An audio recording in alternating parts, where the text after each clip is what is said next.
name has it in there. I think we should start out with Nate, Stripe Life. Everybody's kind of seen your stripes. Kind of Always maybe leaving. maybe let some people in on those secrets of what you do to get the stripes. Yeah, I mean, obviously there's multiple variables that go into the equation of good stripes. I mean, everything from height of cut to grass type to the mower you have, if you're using a stripe kit or not, the way you're mowing. So, I mean, there's a ton of different factors that contribute to it. So it's not one thing that does it. But for me personally, I run the Toro Time Master. In general, it you can tell that it stripes, but it's not going to leave like a nice hard defined stripe like a stripe kit would. As far as stripe kits, for the most part, besides a DIY stripe kit, there's basically two players in the game. There's the Checkmate, and then there's the Lawn Striper, who also makes Toro. We had them on last year.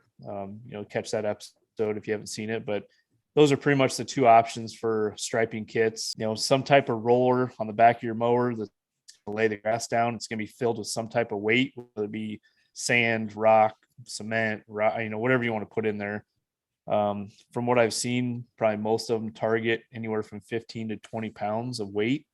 So it does add some weight to your mower. If you're pushing the mower, it's something to consider versus like a self-propelled mower, with the self-pace system definitely makes it different.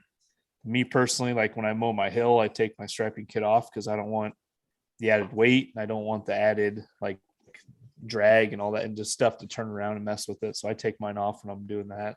Even with self-propelled, you can feel that extra weight you're pulling around too, because you don't always have it engaged. I don't have the personal pace, but sometimes you're pushing yourself, and there is a big difference. So like when it's overcast and I don't care about striping, I'll leave it off and just cut the grass without it, because it adds weight, but that's what you get the stripes. You were mentioning there's two striping kit companies in the game, but has anybody made your own? Did anybody start out making their own striping kit, or did you go straight to buying one of these kits?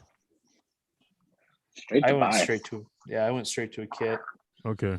So, I mean, honestly, like I thought about it. I watched a couple of videos on it and I'm like, yeah, I mean, by the time you probably buy all the brackets and the PVC and you do everything, I don't know what the cost is. I know it's cheaper, but my guess is by the time you get into it for the first time, you're probably gonna have to maybe do it a couple times so you get it all figured out. But I thought it was easier just to buy it.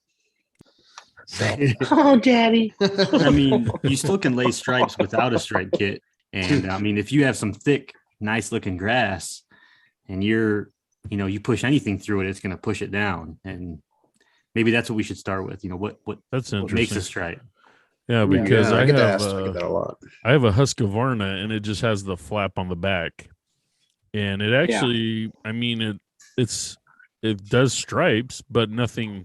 I think they could obviously be a lot better, but for not buying a kit, I thought it was kind of interesting that little flap in the back will kind of lay down the grass enough to give it the stripe effect.